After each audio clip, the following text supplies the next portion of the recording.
I think it really kind of ties into that and sort of the changes that people are about to go into now, coming back into work and stuff. So Amanda, I think you had a question relating to this, didn't you?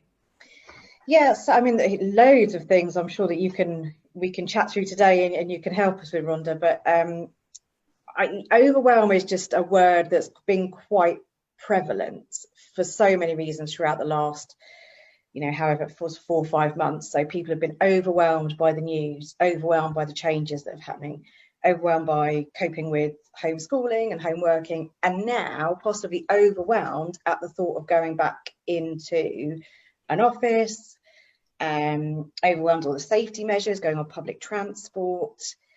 So I'm kind of, there's 2 questions, I suppose, and go for either of them. One, is that a trend you are seeing? What's the sort of, what are people coming to you with at the moment?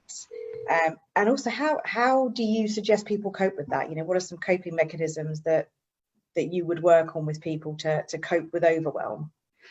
Brilliant questions. And I think, first of all, what I would say is, yes, if anyone is feeling that way, they're absolutely not alone. It's impacted us in many different ways. And, as human beings, we're almost creatures of habit, aren't we? So when something like this happens, we experience that overwhelm at the beginning. And that's because it taps into our kind of very, very inner instinctive survival mechanisms that we're pre-wired with.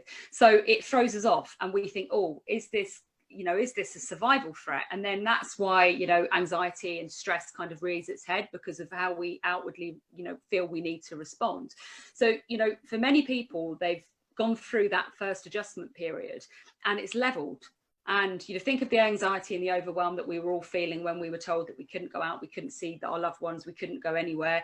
That was really, really hard. And I think I posted something near the beginning of lockdown to say that in some respects there'll be a surge. So many of us will have like an adrenaline surge in response to that survival threat that will enable us to find solutions. So some people will not crumble, but will struggle, and other people will try to, right, we're going to solve the problem. And that's why you saw this big rush of, this is what we're going to do, how we're going to get through, let's do this, and it was amazing actually for our industry. And now what's happened is we've ridden this wave and we've gone through it and we've got used to this normality. And now we're coming out the other side of it.